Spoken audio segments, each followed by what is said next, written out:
This week we're going to talk about delusion.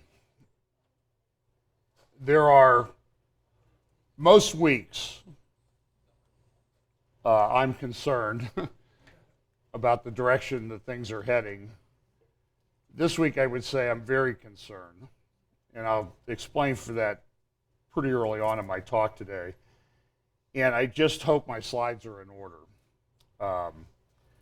We talk about the convergence of signs, and one of the leading indicators of that is deception and delusion. Jesus talked about it in Matthew chapter 24. Secular people in the world, these are some old magazine covers from Foreign Policy from a year or two ago, and even secular people notice that things are not going that well in the world right now. There are certain exceptions. For example, our president will get up and say it's more peaceful and better than it's ever been. And in his mind it is, but he has a plane. He has a 747 he can fly around whenever he wants, and he gets to play golf every day. So I probably would have a different view of the world if I could do those type of things also. But starting, it's really been 5 years now since, a little over 5 years now, since the Arab Spring started. And things really have not calmed down in the Middle East. So that's half a decade that things have been going like this. So today's verse that we'll look at, for the mystery of iniquity, 2 Thessalonians chapter 2, for the mystery of iniquity doth already work, only he who now letteth will let until he be taken out of the way. And then shall that wicked be revealed, whom the Lord shall consume with the spirit of his mouth, and shall destroy with the brightness of his coming. Even him whose coming is after the working of Satan, with all power and signs and lying wonders, and with all deceivableness of unrighteousness in them that perish, because they receive not the love of the truth, that they might be saved. And for this reason God shall send them strong delusion, that they should believe a lie, that they all might be damned who believed not the truth, but had pleasure in unrighteousness. Now I know that strong delusion that's talked about, 2 Thessalonians chapter 2, verse 11, is yet future. It'll get worse. But with the warnings of Jesus in Matthew chapter 24 about deception, about the apostasy and falling away that's referred to in the early part of 2 Thessalonians chapter 2, and then this verse about the strong delusion that's coming. And it doesn't say just delusion, it says strong delusion. Those things are going to be in place well before we get to this point in the 70th week when this strong delusion comes. So it'll be a progression, and it's going to accelerate. And as I looked at things this week, I think you, I hope, are like me. You see things going on in the world, you see what politicians say, you see what people say, and it's like, what planet are they living on? Do they live on the same planet that I do? And the answer is they do, but they're under deception. And so one of the reasons we talk about it so much here is to kind of let the remnant church sort of have know that they still have a grip on reality, that if you're seeing these things and they're bothering you and you're troubled by them, that's a good sign. You're not losing your mind. They are. They've really been given over, and it's troubling to watch because I see it all the time, and people just don't seem to reason or be able to reason. Now, one of the most influential churches in America, the world, is Northpoint Church down in Atlanta. I hear it has 25 to 30,000 people meeting in their church services each Sunday or weekend. They're very influential with their catalyst conferences that are affiliated with the church and its pastor. And I'll just say this, I'm not going to make a lot of comment. I just want to show you what took place July 24th and July 31st in their worship service. So here, and there's no sound on this video, guys. This is a video of the opening of their worship service. And you're going to see these guys come out. It was called the 1990s. And what they're doing is they're singing a Boys to Men song. And they do a whole medley and dance routine, grinding and bumping and weaving all over the stage. And this is a church service. Do you understand that? A church service.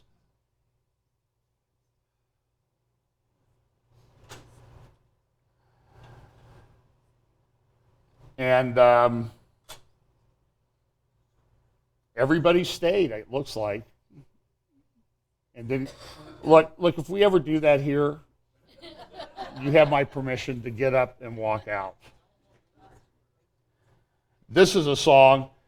Then the next week they had a medley of songs by a formerly popular group, only half of which is still alive. And I'll play a little bit of it. I don't know if the sound on this is pretty long, but this is the concluding song of the opening medley for the worship service at church last week. Sound great. Let's get those hands waving this way. Here we go.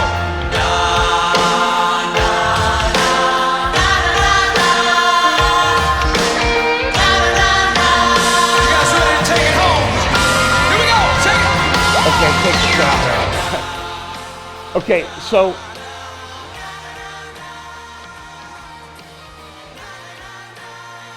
this is not helpful to the cause of Christ. Can I just be so bold as to say that? And this is done in church after church after church after church. The church down by Cincinnati has remember they used to have the sort of Jesus coming up out of the water there at Monroe, right along 75, and it got hit by lightning and burned. So what did they do? Now they have a Jesus walking on the water thing, or it looks like he's getting ready to walk on the water. And the pastor there, they had Rodeo Sunday, and they brought in a bull, and the pastor did bull riding in the church, in a ring in the church.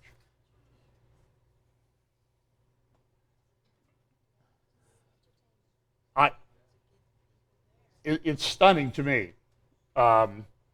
So everybody says, well, the church is not like the world. But what I'm saying is when you see that go on, then you see sort of the rampant paganism, globalism, climate worship thing that goes on like at the opening. And I didn't watch it. I just read some articles about it because it just irritates me to watch these opening ceremonies at the Olympics and whatnot. And I understand they had transgenders on tricycles, riding around and during the opening ceremonies, and this is where the world is, and it's these built these brand new stadiums, and this is a high resolution picture taken about a year ago of a slum in Rio de Janeiro, not that far from the stadium. I mean, look at the density of that. And I heard a story that somebody was practicing kayaking, and wherever they're doing the kayaking, and they bumped into a human hand floating in the water there. So, but this was, here's what Breitbart said in their article about this: the pseudo-history, preachy environmentalism, and multiculturalist pageantry of Rio's opening ceremonies. While Jesus was present but inconspicuous in Maracana Stadium, another God, the rainforest, was omnipresent, if not omnipotent. Promoting world peace is the basis of the Olympic spirits, the organizers informed. Today there is an urgent need to also promote peace with the planet. Climate change and the depletion of natural resources need our attention, and the Olympic opening ceremony is a wonderful opportunity to shed light on this subject. And what was the penultimate moment of the opening ceremonies? Lighting a big flame to throw a bunch of carbon emissions into the air, I guess.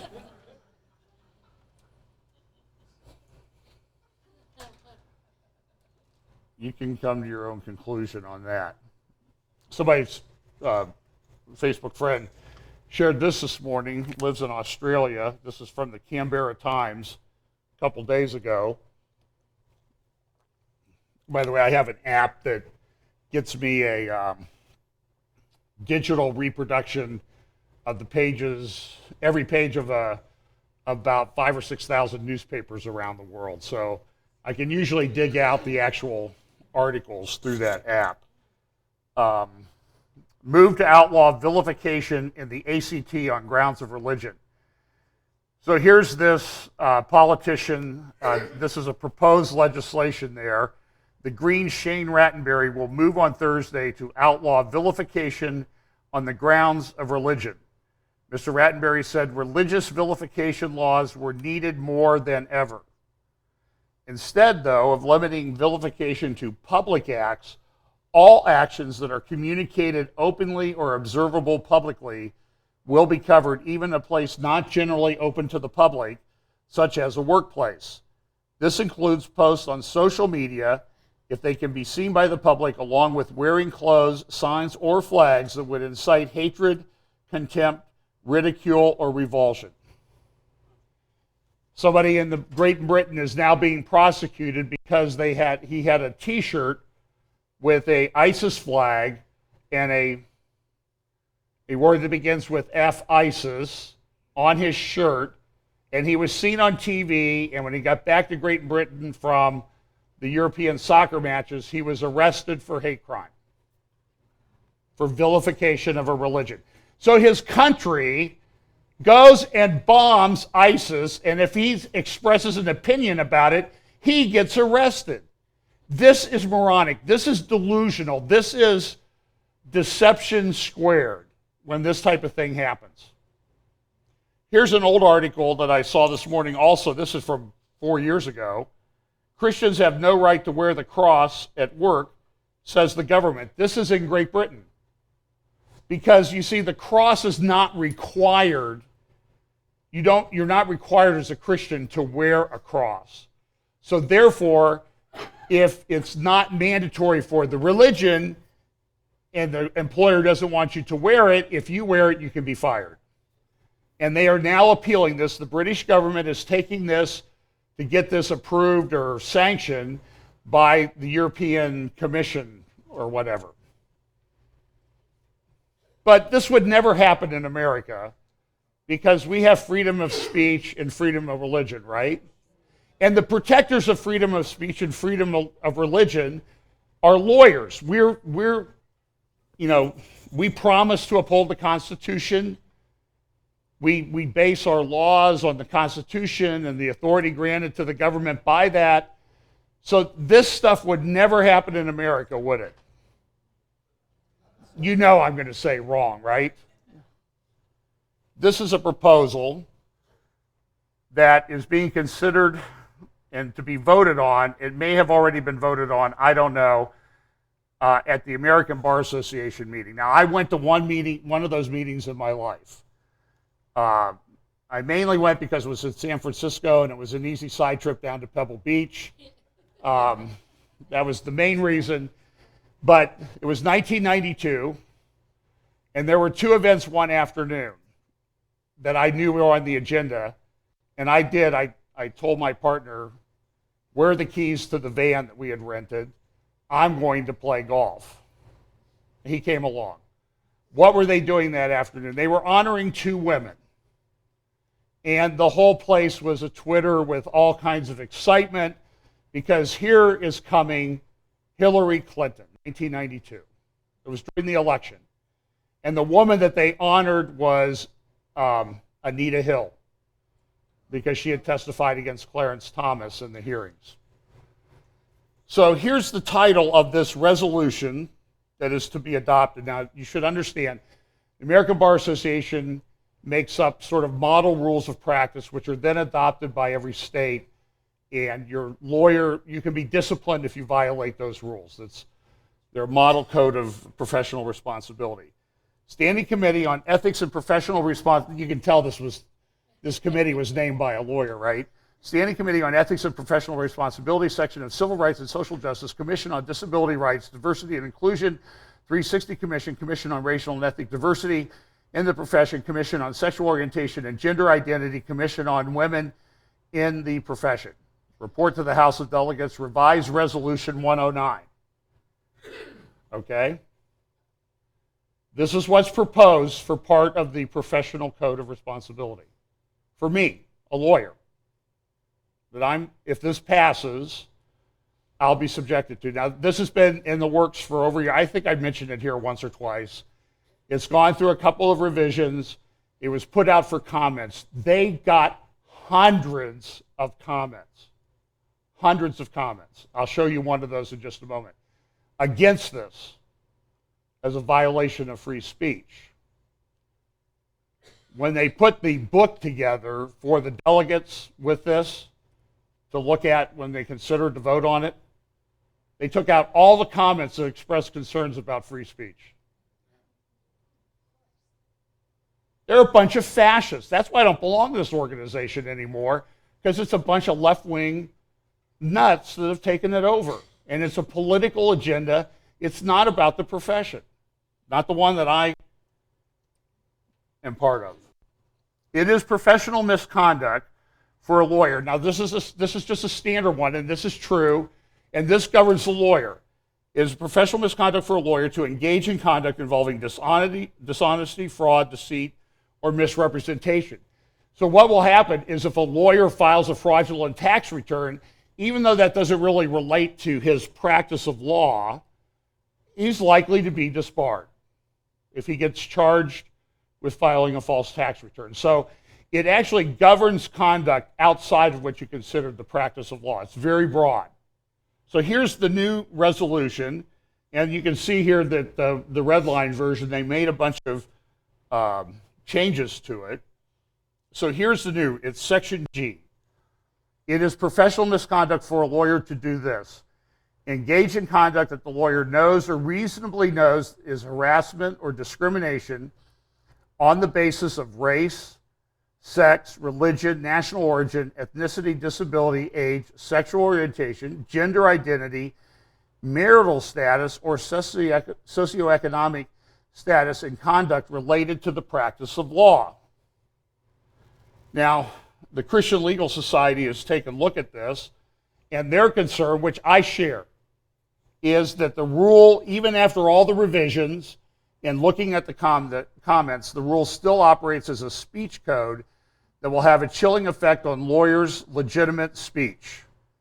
And what they've done is, this used to be, some of this was in the comments section, to sort of how we will interpret this. They moved it to the black letter text. So that if you engage in this misconduct, you can be disbarred, disciplined, all the way up to disbarred, losing your license to practice law. These are some of the comments or the concerns of Christian Legal Society. The proposed rule would infringe on the free speech and free exercise rights of attorneys. I agree. The proposed rule, untethered as it is to any actual injustice or prejudice to the administration of justice, would subject a lawyer to discipline in any conduct that might be considered related to the practice of law, such as expression on CLE panels, membership in religious organizations, serving on boards of churches, and the like. And there were hundreds and hundreds of lawyers that wrote in opposition to this. So they revised the rule, they came out, and here's some of the sponsors of the rule: Civil Rights and Social Justice Section, Commission on Sexual Orientation and Gender Identity, the National LGBT Bar Association. Here's one lawyer's comments. The notion, and he can say this now, okay, I don't know that he'll be able to say this after and still keep his license. Listen to what he says, and I agree 100% with what this guy says. I won't identify him. And there's hundreds of these. You can download the PDFs off the ABA website if you were so inclined. The notion that gender identity can be male, female, a blend of both, or neither, renders the definition nonsensical. To make it attorney misconduct for a lawyer to discriminate against something that is nonsensical is itself nonsensical. Further, the rules state, never argue with a lawyer. Further, the rule states it is misconduct to harass or knowingly discriminate. Harassment is not defined and is completely severed from intent. As the committee surely knows, in employment discrimination law, intent is the key. Here, anything an aggrieved party perceives as harassment is harassment, regardless of intent, and the attorney is subject to discipline. Expanding misconduct, including misconduct to conduct, quote, related to the practice of law rather than in the course of representation, means that all kinds of speech, association, activity, and thought, things specifically protected by the First Amendment, are open to prosecution by the disciplinary authorities that regulate the bar. Folks, this is coming everywhere. The lawyers in this case were sort of the canaries in the coal mine. They do it to us, they'll do it to you. You need to understand this. And you need to stand up against it. Now, a lot of people say, don't worry. The Supreme Court will uphold it. Oh, really? After a certain candidate appoints what she wants to the Supreme Court, you think this thing's going to get overturned? I don't think there's a chance. So all I want you to know is that it's not Canberra, it's not Australia, it's not Europe, it's not Britain, it's America. It's the United States of America that has the epitome of the free speech, First Amendment, protection of free speech. This is an assault on your rights. These are fascist, dictatorial, self-righteous. It's a religion for them. Okay? They are not rational people. Just want you to know that. So I may already be, if this passed yesterday, maybe I'm already committing misconduct. I don't care, okay? It's not going to change what I say, but I just want you to know that there will be consequences for taking a stand on these issues in the future. So, okay. Now, all these college protests we talked about, where people, you remember the young lady at Yale, she was like, you're supposed to be a parent to us, you're supposed to provide a safe home place for us. Remember that? The guy resigned that she was yelling at, by the way. He was a dorm parent or whatever. A lot of people that, even people that would be considered left-wing or liberal, are saying, what's going on? This is from the front page of the New York Times today. Amid college protests, alumni are less fond and less giving. One said this as an alumnus of the college. He wrote to Amherst, I guess it's called, no H.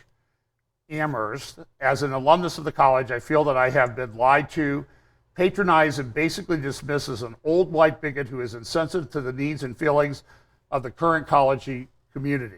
Article continues, alumni from a range of generations say they are baffled by today's college culture. Among their laments, students are too wrapped up in racial and identity politics. They are allowed to take too many frivolous courses. They have repudiated the heroes and traditions of the past by judging them by today's standards rather than in the context of their times. University administrators have been too meek in addressing protesters whose messages seem to fly in the face of free speech. A 1982 Yale graduate said he was on campus last fall when activists tried to shut down a free speech conference. I'll repeat that. You should be laughing hysterically at that. A 1982 Yale graduate said he was on campus last fall when activists tried to shut down a free speech conference. And he says, quote, because apparently they missed irony class that day. You'll see our English teacher here in the front row got that one.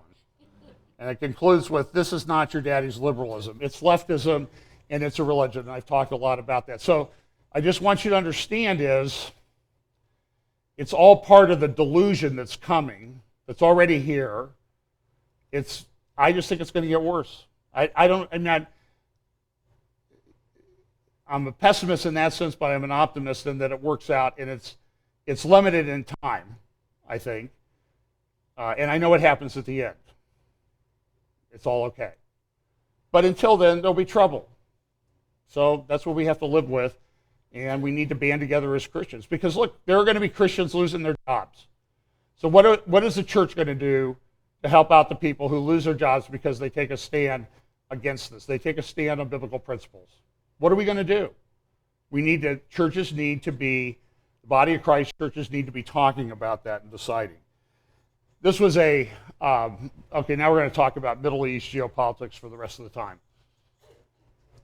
This is a map that was leaked to a news organization. I think it was leaked to NBC. Everybody picked it up, and it shows the areas, at least in the Eastern Hemisphere, of where ISIS and its affiliates are active. It's sort of a heat map of what they're able to do. And it's everywhere. There's hardly a day goes by that you don't see a report. I mean, how many days were there this week? It's easier to identify the days now when there aren't attacks somewhere in the world than when there are. Did I say that right? Well, anyway, it's happening almost every day is what I'm trying to say. And here's an article from the New York Times yesterday. What price for a safe France? Perhaps a country's core values many fear. And it continues. They have a major problem with immigrants in Europe.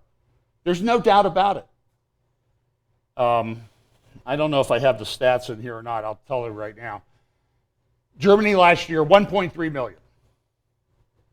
1.3 million. Stunning number. Stunning number. And, of course, U.S. could exceed, same page, U.S. could exceed Obama goal of accepting 10,000 Syrian refugees this year.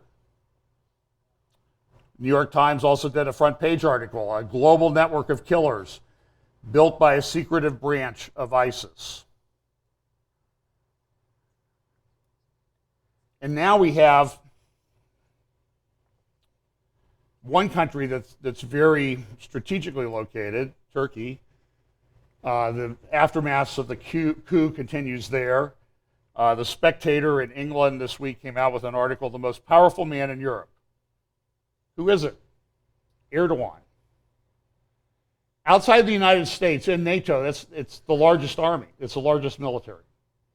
It's larger than Britain and France combined, I believe, the military of Turkey. It's been a buffer, but it is now pretty much, I think you could probably, put the mark on there that it is an Islamist state. Erdogan has taken power. He's purging everybody. It's interesting what's happening because he's purging so many people from the military. He's weakened the military. He's weakened the education system. And so from support, he didn't turn to NATO and his allies there. He turned to Russia. And there were reports this week that I saw from pretty credible sources that before the coup got underway, about 10 hours before it started, Erdogan got a phone call from Russia and said, be careful, there's a coup underway going to be launched soon against you. And within 10 hours it was.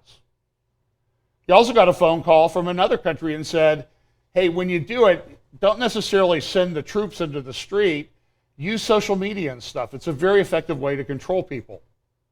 That call came from Iran. No, wait a minute, I thought Iran was Shia and Turkey is Sunni and they don't get along. They have a common goal. And they'll use each other to further that goal. So here you have a very interesting alliance of Russia, Iran, and Turkey all lining up together and protecting each other. It's one of the end-time alliances that we've talked about for decades here. Well, I've talked about it for decades. Turks say that the U.S. was behind the revolt. I have no idea. It's very complicated. But there you see Erdogan being welcomed by the assembly in Turkey, by the legislature, parliament. There's also all these things going on with the U.S. Air Base in Cleric, I think it's called. Very hard to determine what exactly is going on there and what the truth is.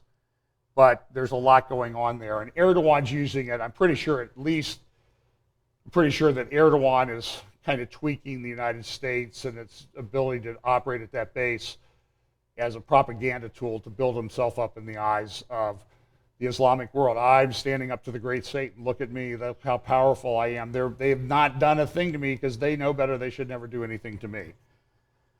And there are about a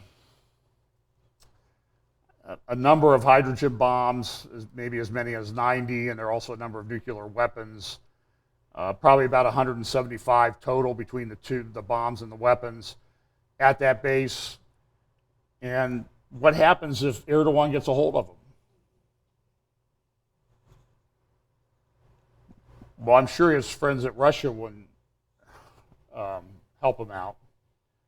In Belgium yesterday, another attack with a machete attacked police women while shouting Allahu Akbar.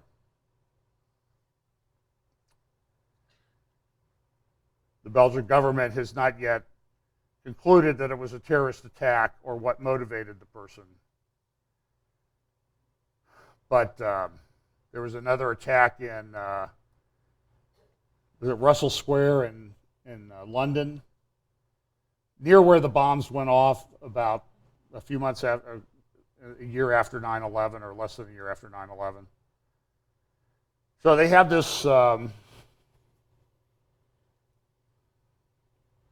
These are, everybody says, this would be a chart that Obama would use at his press conference, or his press secretary, Josh Earnest, who I will refer to henceforth as Joshing Earnestly, okay? Because I think he's got the perfect name for what he does. And it just shows that successful coups are falling. Okay, so there's a drop-off, and so everything's better in the world. There's no problem. But this is just since 1966, the number of coups that have taken place in governments worldwide. It's kind of an interesting chart. In The Week, which is a British publication, there is an article this week called "How Angela Merkel Imperiled Europe's Future."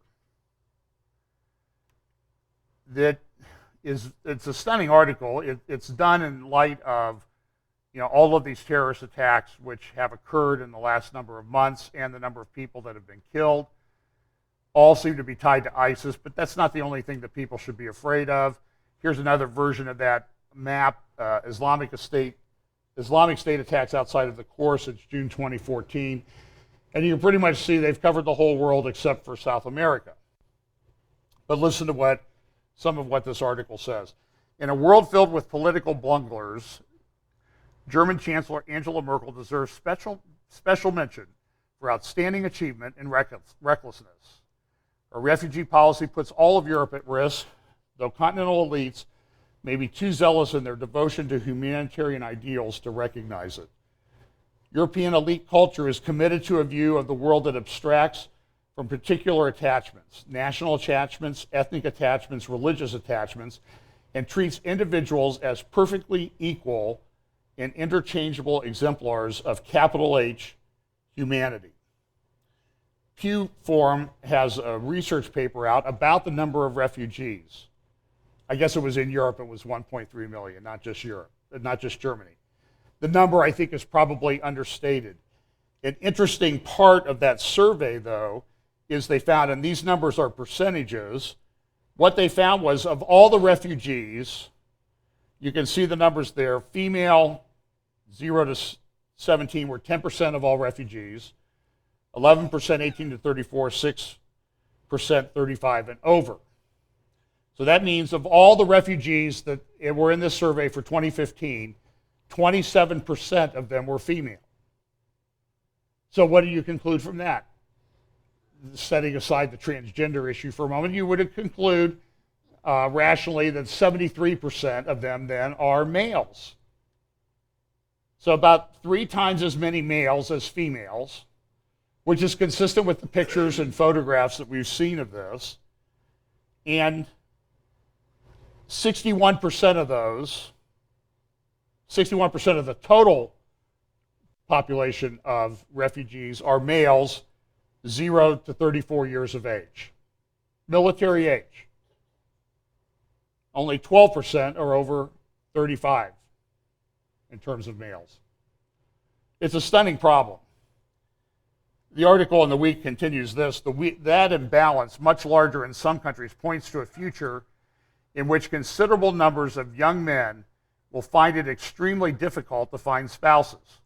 And that's a serious problem. And we've talked about that here, especially with regard to Germany and India and their child selection policies and the government pushing for several decades one-child policies to keep the population down. And it really hasn't worked. Their populations still continue to grow, and they're each over 1 billion. Another article in Politico from earlier this year, Europe's man problem. Migrants to Europe skew heavily male, and that's dangerous. This article says this: societies with extremely skewed sex ratios are more unstable even without jihadi ideologues in their midst. Numerous empirical studies have shown that sex ratios correlate significantly with violence and property crime. The higher the sex ratio, skewing towards males, the worse the crime rate. It's a fact. I mean, look, even in our country, there's a remarkable difference between the number of males in prison and the number of females in prison. In First Things, French political philosopher Pierre Manent had an interview recently about what's going on in Europe and this immigration thing. And they asked him, what do you think? And this is a secular political professor, political philosopher. The French are exhausted, he says, but they are first of all perplexed, lost. Things were not supposed to happen this way. And now we see that religious affiliations and other collective attachments not only survive, but return with a particular intensity. Everyone can see and feel this, but how can it be expressed when the only authorized language is that of individual rights? We have become supremely incapable of seeing what is right before our eyes. You know, this is what the Bible says will happen. It's delusion. People will lose touch with reality, and for decades now, the educational system, the political system has pushed us to this individual rights thing. And I like my individual rights, I want you to know that. But it's been pushed to the point where people can't talk about the problem or the attack on those, how those individual rights are being attacked. And so what do? Well, we put speech codes in place for lawyers. Because that'll solve the problem, won't it? Because if you don't talk about it, it doesn't exist. It really is kind of a existential, philosophical. It's nuts. Okay, I feel like I'm in philosophy. I'm sure y'all went to college. You took a philosophy class, and you read Kant and some of these guys, these great philosophers. And I don't know what your reaction was. My reaction was, that guy is a loon. I mean, he's really lost touch with reality. Okay, and my professor up there, he seemed to enjoy this. I'm not so sure about him now either. But I got to get an A, so I'll work hard. But it's been this, it's like it's a snowball rolling downhill. And now it's this giant snowball, and nobody knows how to stop it. There is a way. It's called faith in Jesus Christ, but nobody will, you can't talk about that in the public square almost. You're to the point where you can't. This philosopher continues, we invite catastrophe by excluding from authorized debate on Turkey's possible joining the European Union the fact that Turkey is a massively Muslim country. And he says this, we do not know when the trumpet will sound. I cannot answer you in the name of some expertise. I can only answer by hope. Christian hope is based on faith. I believe that amid the crumbling of Western civilization, which has begun, the supernatural character of the church will become paradoxically more and more visible. The hatred of the world will turn against it more and more clearly. More clearly than ever, the fate of all will depend on the little flock of Christians. I've talked about this before, where the church is described in the Scripture as a lampstand. And on a bright day, even those fancy LED headlights on your car, they don't do anything. They get lost in the light. But make it dark, and it becomes, that light, any light, becomes very effective. And that's a picture of the church in an increasingly dark time. So back to the article on the week. Having set out with the best of moral intentions to act like an extra-political citizen of a world without walls, Angela Merkel has ended up reaping a nationalist whirlwind, and the storm has only just begun to gather. Because you see, people who are concerned about their country, now they're the problem. You know, these right-wing groups. They're the ones we have to come down on. Not the people actually causing the problem, the people who might have a solution to the problem. Christians. People who want to, go back to the roots of the founding of their countries. It's crazy. Here's another story this week. Iran brags of golden fleece. They actually put a picture up on their TV of a pallet of cash. Unmarked bills, Swiss francs, euros. I don't know if there are American dollars in there or not. And this, they said, was ransom paid for the hostages that we got back in January when that Iranian pastor and 3 others were released. Supposedly $400 million was transferred at that time. Even the Wall Street Journal had a plane load of cash for Iran. Well, that came up at the White House press conference, and this reporter, Michelle, I don't know her last name, asked this question of joshing earnestly. Was that, and there were a number of questions, and this goes on for 5 minutes. I only have like about a 45-second clip. But there were all these questions from reporters. This was ransom, right? You paid the cash, you got the hostages. And he spent 20 minutes of that hour and 15-minute press conference not answering questions and explaining it away in a way that only someone whose moral compass is totally broke could do. And he may be a very nice guy, okay? But his moral compass has been destroyed. It might be time for him to go on vacation because he didn't actually come right out and lie. He just didn't answer the question. But Michelle asked him some questions about this. Isn't it essentially a ransom payment then, even if the U.S. does not view it that way? No, it is not a ransom payment. Would those prisoners have been released then if this money hadn't been paid then? I think what is true is that there were a team of negotiators. But again, would those prisoners have been released then if this money had not been paid then? What I can tell you is that our negotiators who were talking with the Iranians about what was necessary to secure the release of American citizens in Iran succeeded. But it was a pretty simple question. Would those prisoners let me just say have one been thing about released this. if the money wasn't paid on that same weekend? Well, again, I guess what I'm saying is it's a pretty simple negotiation that took place. Okay, got that? He never said no, right? So there's still a little sliver of a conscience there in this man, and we might be able to rescue him. But one of the hostages did give an interview, or said in an interview that, well, we were on the tarmac in the plane ready to go, and we had to wait 2 hours until another plane landed with the cash.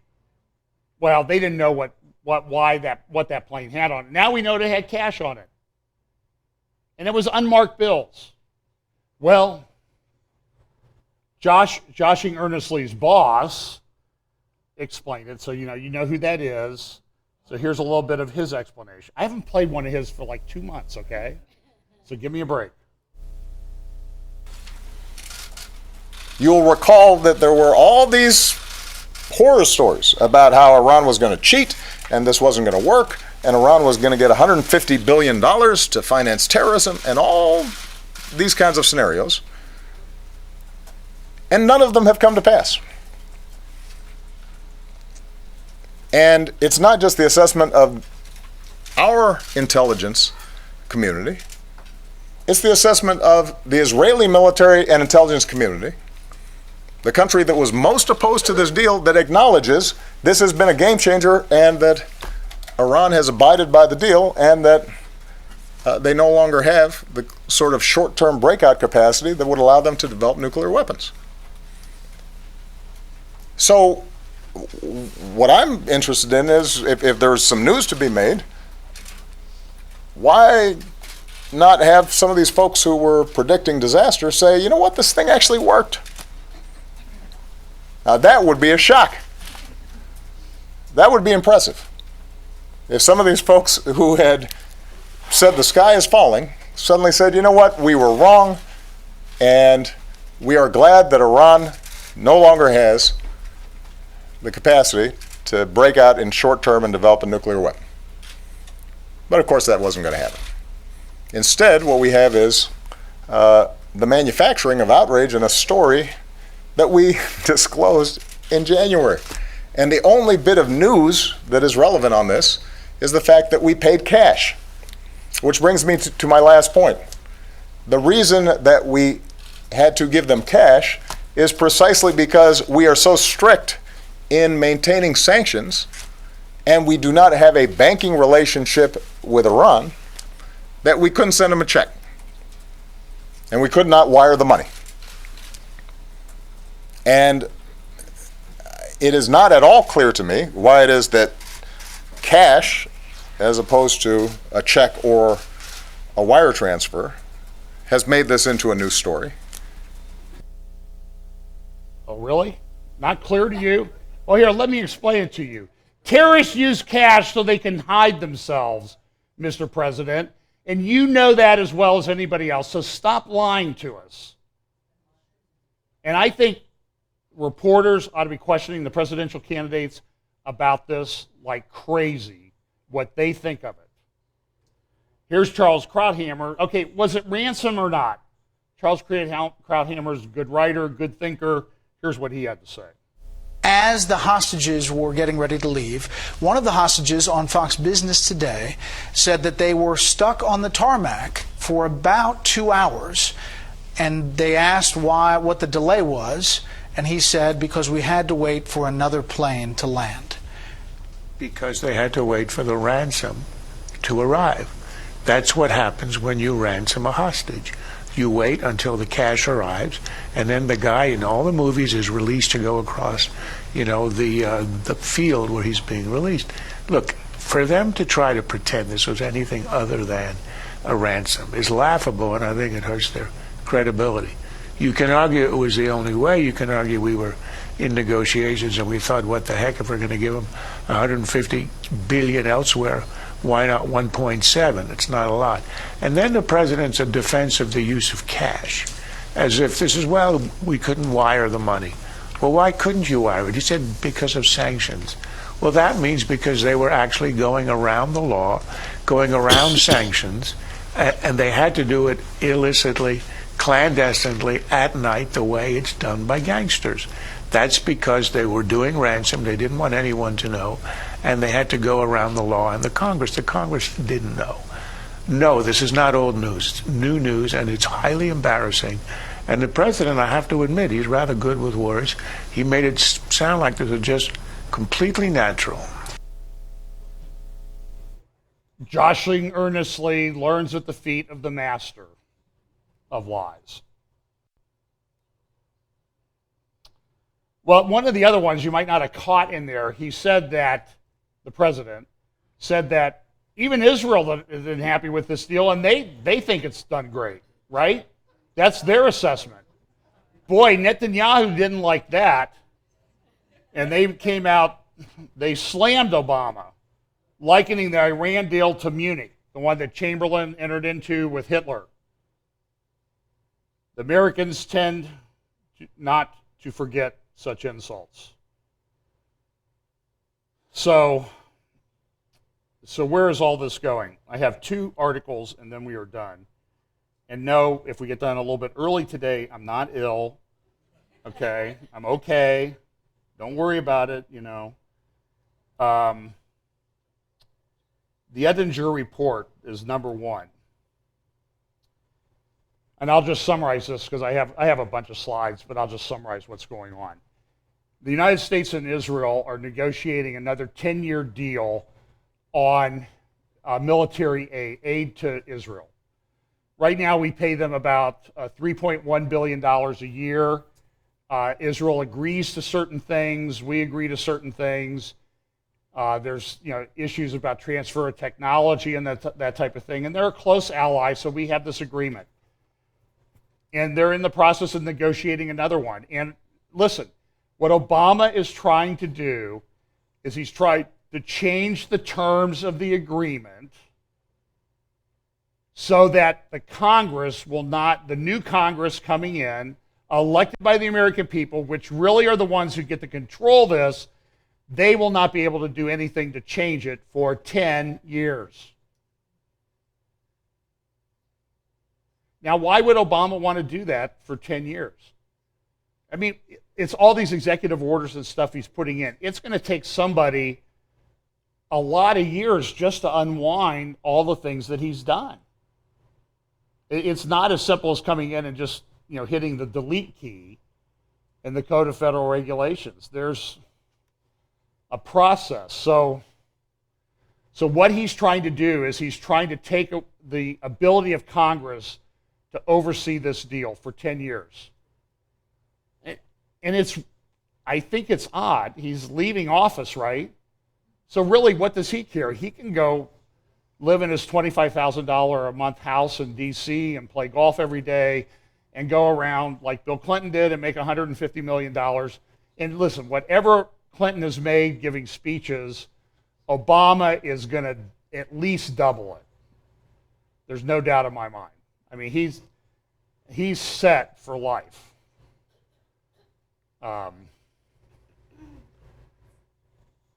So this is what he's trying to do by putting this deal in place and the restrictions on it. And a lot of people have really gotten upset about it. Yorm Edinger writes a really good article about it. And he says, let's see, he concludes with this. The U.S. and Israel cannot afford to base their strategic cooperation on a fixed or framework ignoring global herky-jerky trends. Because he says this, we entered into the last agreement in 2007, and did the world change over the last 10 years? And Edinger is a very intelligent guy. He's been an ambassador. He knows what he's talking about. And he's right. We have to be flexible. He says this, the United States and Israel should not demote and exclude the co-equal Congress from the process of strategic cooperation at a time of a potential European collapse, swift proliferation of Islam-driven terrorism, an emboldened regime of the Ayatollahs, and a possible toppling of pro-U.S. regimes in the Middle East, which further exacerbate the security problem. Caroline Glick, actually I have 2 things to do, and so I'll truncate my review of Caroline Glick's great column in the Jerusalem Post on Friday titled Obama's Legacy. And she says this, why did the Obama administration decide to escalate its attacks against Israel last week? Remember, they came out that what was the purpose of the State Department's shockingly hostile assault last Wednesday following the Israel Lands Authority's announcement that it is publishing tenders to build 323 apartment units in Jerusalem's Hilo, Har Homa, Pisgat Ziv, and Nev Yaakov neighborhoods. It said this, we strongly oppose settlement activity which is corrosive to the cause of peace. These steps by Israeli authorities are the latest examples of what appears to be a steady acceleration of settlement activity that is systematically undermining the prospects for a two-state solution. She goes on and she says, look, to understand this, you need to understand that all this stuff going on, the 10-year deal, the sort of unhinged response of the State Department to the building of these apartments for Jews in Jewish neighborhoods in Jerusalem, which even if they entered into a two-state solution would be part of Jewish Israel. And so Jews living in Jerusalem is a problem for our State Department. Do you understand how delusional that is? How absolutely, positively nuts that view is. It does not make any sense historically, geopolitically, or theologically, especially. Let's see. Let me go on here. Caroline says this. This too is a policy predicated on bigotry, on anti-Semitism. There is one more component to Obama's actions which, like his anti-Jewish rationale, has spanned the length of his presidency. In 2010, remember this, I love Caroline because she remembers things. In 2010, then Secretary of State Hillary Clinton shocked Israeli society by screaming at Prime Minister Benjamin Netanyahu on the telephone for 45 minutes. Clinton upbraided Netanyahu for a decision by a Jerusalem municipal planning boards to approve a stage in the planning process toward building apartments in Ramat Shlomo, an ultra-Orthodox neighborhood in Jerusalem, a Jewish neighborhood. And Hillary Clinton had a 45-minute tirade. Listen, I believe that Secret Service agent when he talks about what happened in the White House quarters and stuff with her and how she was. I believe every word of what that man says. Israelis, Caroline says, and many Americans were shocked by her behavior because no previous administration had ever treated neighborhoods in Jerusalem as controversial. Everyone, including Obama, acknowledged that the major population centers in Judea and Samaria, these neighborhoods will remain part of Israel in perpetuity. Yet suddenly, in 2010, Clinton and Obama began castigating them as illegal settlements. In other words, they expanded the meaning of settlement to include all Jewish communities located in areas that have been under Jordanian occupation between 1949 and 1967. And she is exactly right. You want to call it Israeli occupation? Call it Jordanian occupation. And Jews were banned from the Wailing Wall for 20 years. By Jordan, that's considered one of the moderate companies. Given the fact that U.S. public does not share Obama's hostility toward the Jewish state, prudence would recommend that he advance his bigoted aims as quietly as possible. So what is he up to? With 3 months until the election, Obama is focused on legacy building. Last week's statement demonstrates that by shaping the U.S.'s future policy towards Israel is a major component of the legacy he is building. And what is the shape he is giving to that policy through his actions? By openly employing anti-Jewish policy rationales, Obama shows that the legacy he intends to pass on to his successors is a U.S. policy towards Israel based neither on U.S. interests nor on American values. Rather, it is predicated on unabashed anti-Jewish discrimination. I am so grateful to the Lord for this lady to speak the truth to what this man, this human geopolitical wrecking ball is doing to the world. I should copyright that one. In other words, Obama's presidential legacy is the promotion of anti-Semitism as the guiding principle shaping and informing U.S. Israel policy. This, to be sure, is a stunning, indeed shocking conclusion. It points to the depth of Obama's hostility to Jewish national and civil rights. But as his administration's statements make clear, the conclusion that anti-Semitism is the guiding principle of his policies is unavoidable. Those running to succeed Obama should be urged to denounce his bigotry and renounce his legacy. I'm waiting Hillary Clinton. I'm confident that one of the other candidates will do this. By the same token, the Israeli pro-Palestinian left and the American pro-Obama left should be urged to distance themselves from him. As long as they refuse to do so, as long as they continue to support Obama, they make clear that for them, anti-Jewish bigotry is no big deal. As far as they are concerned, Jewish rights should only be respected when doing so advances their political goals. This means that Obama's supporters can no longer claim to be liberals. Now that we understand that anti-Jewish bigotry and the rejection of Jewish civil rights is the rationale informing Obama's policy toward the Jewish state, it is clear that it is no longer possible to be both a liberal and an Obama supporter. This is his legacy, and this is their choice. Israel's apparent desire to conclude as soon as possible. Oh, that's the end of her article. So this is what she says is true. This is a sign of the end times. This gathering of the nations against Israel, supposedly their best friend in the world, at least our administration, has turned against them. And he is trying to put in place things that will last for at least 10 years after he's gone to prevent people from changing his anti-Jewish bigotry legacy. Draw your own conclusions from that. I'm not giving you any. I'm just saying, why would he try to put that in place for 10 years? I don't know. And here's one more article. Shin Bet came out and said that Hamas had actually infiltrated an international Gaza aid group. That group is World Vision.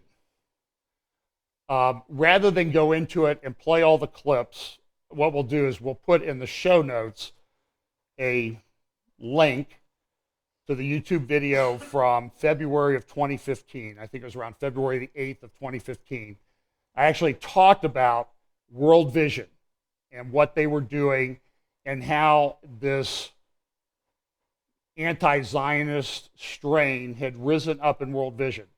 So look, World Vision is claiming we're innocent, we didn't do this intentionally, this is lie, this is propaganda, this is all made up. And I'm telling you, as I don't at this point believe a word that World Vision says on this. Now, it is true that every aid organization that goes into Gaza gets infiltrated by Hamas and the money gets diverted to other things. And what the Israeli government has come out and said is they diverted the money to build tunnels that were used in the assault on Israel back in 2014 that led to the last Gaza incursion by Israel. And it was supposed to build hospitals and schools. It got diverted to build military facilities and buy military arms that were smuggled in from the Sinai. World Vision has, in my view, really destroyed their credibility. They are part of the Lausanne movement. They had a big meeting in Cape Town back in 2010. I've played you some clips of that. I think I discussed this more in that February 2015 update that I did. You remember there were a couple guys who I enjoy listening to, I've listened to, although I find it ironic that David Wells and Oz Guinness came out and they talk about these people who are, the interesting timing on this is Pam and I were in California back around the time of this, and we went to a lecture that Oz Guinness was giving at Biola. I know that's what geeky people do on vacation, on a beautiful night in California. You go to Biola to listen to a lecture instead of going to the beach. So that's for us to deal with in our miserable, boring lives. But the irony of it was that his lecture that night was about civility. Christians need to be civil. It was within weeks or a month that this article came out in advance of the Lausanne 2010 thing in Cape Town, where Guinness referred to the curmudgeons of the evangelical community who actually believe in the end times. Well, curmudgeon is not a very civil term to be using about a Christian brother. Okay? So I think it met the definition of irony, that I was listening to him talk about civility and then saw him not do it. But Stephen Hawes, in connection with Lausanne, he's been a VP for World Vision. I don't know if he's still there, but he gave a bunch of lectures in January 2015 at Gordon Conwell Seminary in Massachusetts, engaging a world of poverty and injustice. His lecture notes were called All of Me. engaging a world of poverty and injustice. And one of the things he focused on in that talk, and you can listen to I have a number of clips from that. He talks about this Christian Zionism thing that people believe in. And in that, I also tie it into some things that Rob Bell said. It's actually, I think, I can humbly say, I think I did a pretty good job of tying those things together. And but World Vision doesn't accept an end-time role for the Jewish state of Israel. That's not part of their theology. So the fact that they got bamboozled by Hamas in Gaza is of no surprise. As our friend Jacob says, you're wrong on Israel. It's probably not the only thing you're wrong on. And I agree with that. So look, this is the world we live in. It's delusional. You see it in the church. You see it in society. You see it in professional associations. You see it in geopolitics. It's the world that I think we're going to live in until Jesus returns. It could change. But at this point, I think we're past the tipping point. So what do? We get ready. We get ready. By the way, sidebar comment, Pastor J.D. Frog, we don't agree on everything. He's a good brother. He loves the Lord. He talks about Bible prophecy at his church every week in Hawaii, Kanaoe on the North Shore. And by the way, I wrote to him recently. We've been emailing. I don't know if I told you this, but I suggested to him that the Lord was leading me, that I thought that the Lord was leading me to exchange places with him this winter for a couple of months. He could use the house. We have a new furnace. He could turn it up to 80. I'd pay the bill and everything. And he just said that, no, that's not what the Lord's telling him.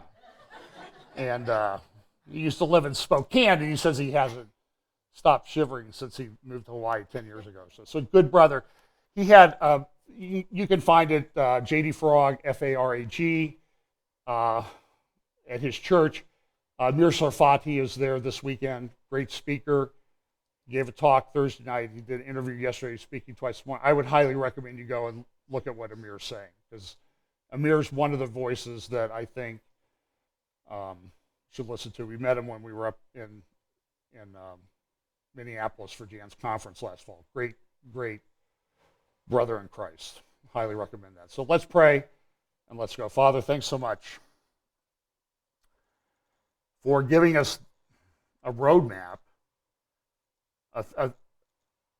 a outline of the markers we should be looking for in these times, so that we, even as perplexing it as it is, we know that this is what you're doing to fulfill Bible prophecy and to glorify yourself. And Lord, we pray that you will guide us to act in accordance with your plan, so that you may be glorified in everything that we do. In Jesus' name, amen.